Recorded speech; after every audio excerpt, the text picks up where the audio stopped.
Once upon a time, in a time before memory, the golden sun of West Africa rose over the Zazzau Kingdom, a land of ancient traditions and fierce warriors.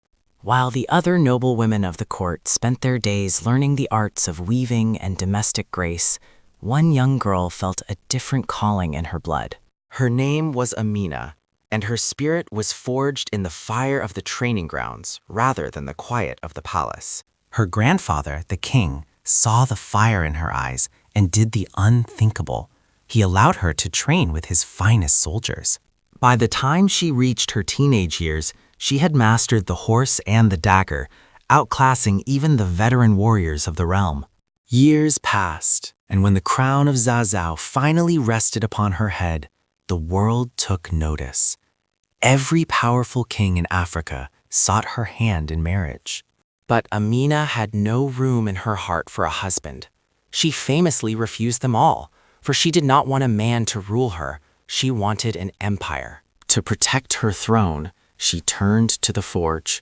She introduced a revolutionary technology that would change the face of war: iron helmets and chainmail armor. Her army, once clad in cloth and leather, became an unstoppable machine of metal and muscle, with Amina leading from the front line. She was not a queen who sat in a palace. She was the Iron Queen who bled with her men in every battle across the Sahel. But her genius was not only in destruction. She was the architect of the North, forcing every city she conquered to build massive earthen walls around their borders. These Ganuwar Amina, walls stretching over 15 kilometers, became the shield of her people, many of which still stand tall centuries later. She expanded the Zazzau Kingdom to the very edge of the sea, securing trade routes that bridged the Sahara to the forest lands. Under her rule, gold was not the only currency.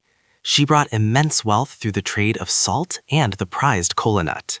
She became the economic boss of the region, ensuring that every merchant who passed through her lands paid tribute to the woman who held the sword.